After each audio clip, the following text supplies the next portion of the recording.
since you believe sort of in this concept of soulmates, what is your like process for identifying soulmates? Oof. Like, what's the je ne sais quoi? Okay, so when I was like 13 years old, one of my cousins who's really into numerology. What?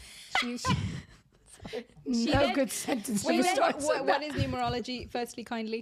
So numerology is like astrology, but it's like everything is defined by numbers. So your name equals to a number, and the day you were born, like the time and month and everything equals to a number. So your existence is like reduced to fucking numbers. Okay, but Corporate every world. number Hashtag. every number that's assigned to you has like a meaning, and it means you're supposed to be with certain numbers. And I look, I believe in everything like lightheartedly because I just find it fun. My cousin told me when I was 13 that I am a number 4 and I'm supposed to meet a number 8. Not necessarily romantically, could be a friend as well.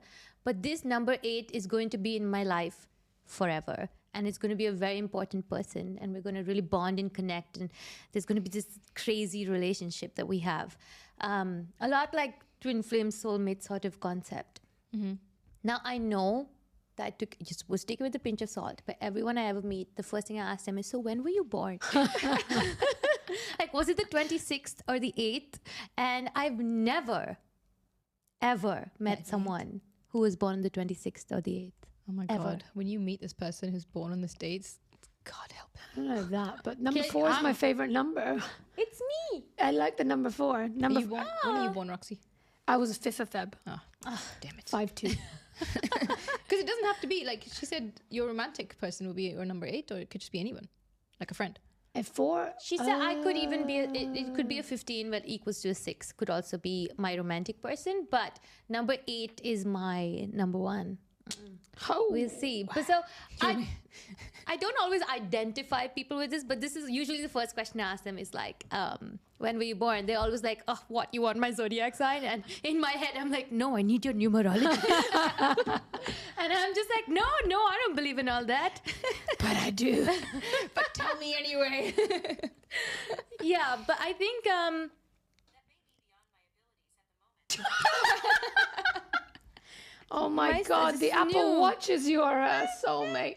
Wow. Classic Apple Watch. So when I meet a person, I think it just really depends on how their vibe matches your vibe in the beginning. Mm-hmm. And I usually go for very like wholesome sort of people who just have this like goodness in them. Yeah. And that is usually the first thing that attracts me like magnetically towards somebody. And then obviously they have to be charming and funny and just honest. And then after that, then you get to the, our family background, similar Values and So stuff. you need to match on like all different sort of levels, like background. I feel like values is spiritually. like the biggest thing, right? Values 'Cause is that the would be, biggest yeah. thing. Because if it's someone who's like super religious, I can't. Like you can't. just can't. We're not there, yeah. That would be difficult. Yeah. That would be difficult. That would be a difficult Understatement one. of the century. Yeah. No, I agree. It would be challenging. But then it's like family oriented. I don't know, like other stuff that makes that important for you. Family oriented is important. I think just the way, because I'm so close to my family, Yeah. like it's this like beautiful warm hug Yes. of a family that I have, especially in Dubai. To have someone who's not like that and who, I think the main test is when I introduce them to my aunt. The one who lives here. That's Are you that's the serious? test. Is because once you go to my Squishes them like a aunt's house, fly. if you don't, no, my aunt is like the most. She's very nice. Yeah. She's the warmest, just the most wonderful human being on earth. And you know, when you go over to her house, she makes you feel like everything is for you. She's like, I made your favorite meal. It's just for you. And she welcomes you with open arms. I love my aunt so much. So when I take someone over there, I'm just like, you should fit into this very well. Yeah. And if you don't, there's something wrong with you. You're not my Because there's person, nothing yeah. wrong with my aunt or my family. They're Yeah. amazing people. So that's usually the test. And if they get along there, then I'm like, okay, after this, it'll be easy. That makes sense, actually. That's a good test. That's a very good test. What's your test? So I would say one, if my cousins or like my family, if they're here, they get along with them. My mom met Amit before everyone. She liked him. And then two, I think I told you, it's like if we go out to a restaurant, how he behaves with the waiter. That's very important. important. Yeah. What about you, Z? Mine's in stressful situations. I truly believe you really know someone when things are in a stressful situation. Yeah. So maybe like, I don't know, maybe they lose their job or you go out drinking and they're heavily drunk. That's a very good test. Never trust someone who doesn't drink. They're hiding something, unless for religious reasons. Okay, I get it. But yeah, if they're like stressful situations, if they're really angry, if the negative ones, they're really angry, how do they behave? How do they control themselves? How do they communicate when they're really angry? Is anything flying around the room? These kind of things. I don't like people who get too drunk. I can't take it. Because when I'm not saying I never get drunk. I do. Rarely, but not often. No, you don't get the drink. I normally drink two drinks. On a Don't like fun night, sloppy I'll drunks. have 3. Yeah, sloppy drunks but are... some nights I'll go all the way. But my drunk is that, I'll become a little bit quiet, but I'll be able to walk. I'll go to the bathroom and throw up and go to bed. Clean myself and go to bed. It's very adult drunk. I like it. That's my maximum drunk. But I have seen men who slur and slurring and not able to walk, and Not sexy people. I cannot help you walk. And if I have to help your gigantic body walk when you're drunk, I immediately lose all respect for you. And then you're it's so unattractive. Yeah, no, I get that. Sloppy drunks. Even as like- friends, I've had a bunch of sloppy, drunk friends. It's not... Oh, I can't. There's take only it. so many times you can be the designated sober friend who you're just like, all right, pack your shit together. Yeah, get it together. Is it more acceptable for a girl to be sloppy drunk than a guy? I think No. both are bad. I don't think anyone should get... Look, and I've been through it. I'm not saying I'm not sitting on some crazy high horse. I was 20 once. Before I used to get hangovers, it was great. My 19th birthday was wild. Okay, I drank so much. I had 19 shots. Jeez. Yeah. I would spend most of the time in the bathroom, and then my sister got me this beautiful cake, and I just went, it was a fun time. But I'm not saying I've not been sloppy drunk, but I'm a grown up now. Your early years was for all that, and then you grow up, and you're like, all right, this is how I handle my alcohol. Yeah, I think that makes sense. I feel like people our age or older, you should not be doing that. You cannot be in your It's not 30s or attractive. 40s, you just can't. Not attractive. No. Oh, okay. Z's having okay. I wild. was just gonna say, what's your worst drunk story? If that's it, you're doing well in life. If that's What's my your worst worst? What's your drunk worst? story, eating Yo. cake. Whoa, Z. Let Our me research just- is going let me wild just take a side. minute to go back 10 years because I'm being close to 40 is just bitch. I think the worst one would have to be when I was in Thailand. Ooh. Because it was a girls' trip and is that the worst one? Yeah, I think so. Only one that comes to memory. Anyway, we were at a club, we were all drinking, and when I am happy drunk, I get naughty. So not sexy naughty, but naughty I'm gonna break shit. Naughty. Jesus. So you get these big globes, these light globes, and so they had a giant one on the table. And I can't remember what it was, but I think we were gonna leave or do something, or they were asking us to leave because we were being rowdy. So I was so I picked up this giant globe and I just held it. And Tash was there at the time, and she just looks at me and she's like, "Don't you dare!" And I was like, and the thing just smashed just on the shattered. floor. And I was like, hee hee hee hee. And then my other friend literally grabbed me and was like, we're leaving. And then my other friend had to control the guys from not calling the police in Thailand. Can you imagine being in the police station at Thailand? And I What know. side of Z is this? I know. I want to see it. Wow. Those are the days. But yeah, so then we just basically I got scooted away, and then we left and ran away. I think someone has sorted something out. I think they paid for it or something. Wow, you just really went to Thailand and said, fuck it. I went in Thailand. Fuck it. Fuck it. Okay. It was a fucking joke. Okay, sorry. Yeah. Okay. Well, I'm not an angry drunk. I wasn't angry. I was happy. She was a bit too happy I had no to break intention. people's I'm things. not a destructive drunk at all. The worst thing that comes out of my mouth is vomit. Oh. I'm not, nothing else, no bad words or no anger or breaking things. That doesn't happen to me, thank God. But I get cheeky. But not anymore now. My system can't handle it. Oh well. whew, thank God for that. Thank God for that. One day you'll see me maybe on my 40th birthday. Whenever we go out, Z by 10 p.m. is like, oh, Yeah, exactly. That's And what I'm like. I was always like, oh, why is she so sleepy already? But now I'm like, maybe it's a good thing, you know? So, Yeah, You don't want you don't want to drugs. see 1 a.m. Z. Oh gosh. God bless you, Q. God bless. okay. What about you? Do you get crazy So drunk? I'm not. So I was never a big drinker.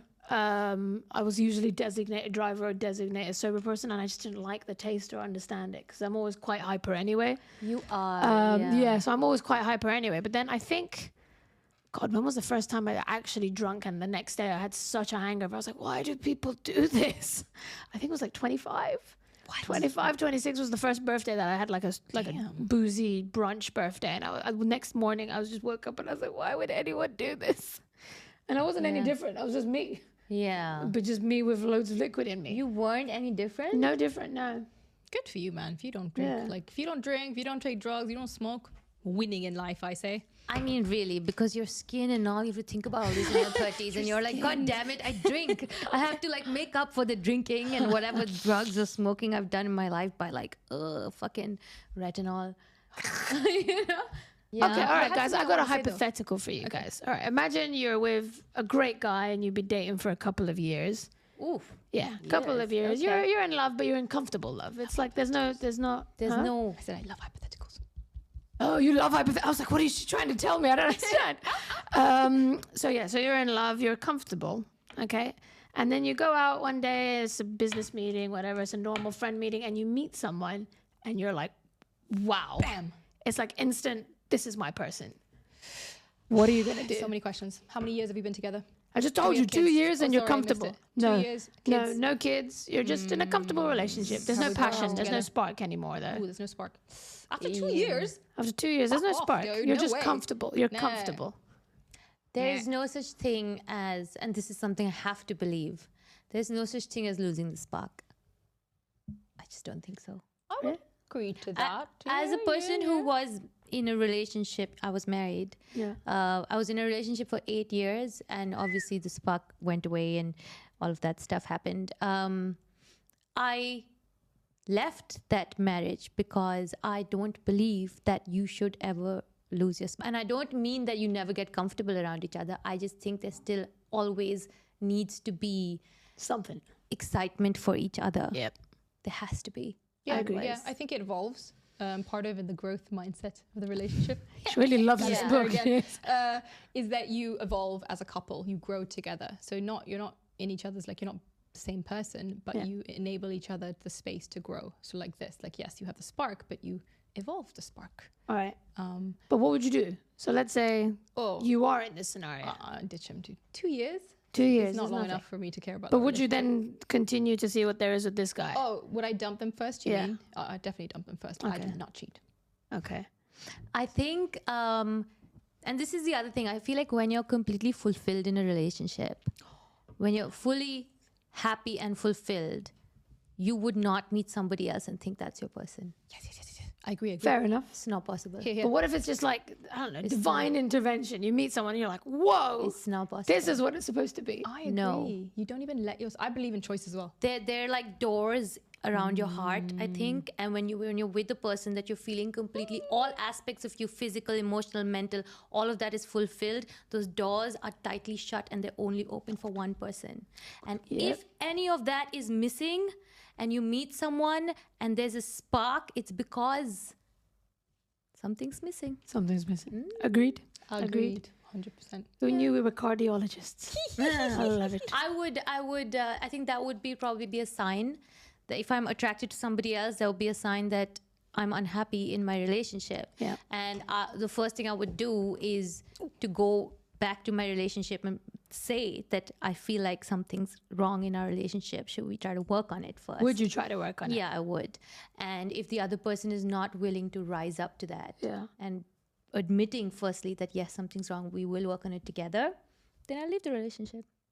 But what about that other person? That's irrelevant. Irrelevant? No, Even if because he's literally, you think you have a soulmate, right? So for you, so imagine that guy is your soulmate. Who, the one you're with? Or Then the other you dude? No, the other guy. then The guy that she's just met and you're like, whoa, he ticks everything. No, a soulmate is only defined at the end of the journey. What? A soulmate. Where are we going? The sea? Oh, no one is this my soulmate the moment I meet them. What if it's... Oh, so we don't believe in love at first sight. We don't believe in soulmate at first sight. You only get to know that someone's your soulmate down the line when you've like been through things and okay. Then you're like, okay, I think this is my soulmate. Okay. Okay, that's respectful. I like that. I like that. Yeah, because to put that kind of pressure on someone, be like, hey, you look a lot like my soulmate. And then he's just like, oh shit. Huh? I was just saying, you look like my flame. I went the crazy way. What? What did you say, sorry? Nothing worth mentioning, honestly. No, I was gonna say also because when you first meet someone, you really don't know them. Like you can't know somebody. You can't know them. There's like hormones for sure that like arise and you feel this Lust like for sure. It's a lust different one, isn't it? hormones, electricity, all of those things you can feel with someone new. But I really truly believe, and I think I know this because I was in a relationship for 8 years, and in the beginning when it was a fulfilling relationship, I met a lot of very charming, charismatic people who would hit on me, and all the doors were tightly jammed shut to anybody else. I like that though. Yeah, That's good. But then towards the end, I was like, I don't know. I feel like we need to work on it. The doors are leaking. I feel like something's wrong here, and that's Makes what sense. happened. Where I felt like, okay, why am I being, And then he didn't work on it, and so I left. Good for you. Good riddance. Well, no, he was a good person, but he wasn't my soulmate. That's And what I meant. That's how it was proven. Yeah. The next segment is a highly anticipated segment, or so we like to believe on Instagram at least, which is the word of the day. And each of us have come up with at least 2 words, 2 terms, 2 phrases maybe that are more popular or common in the Western world, and we don't really know about them. So our researcher is going to Google the terms and educate us on these things.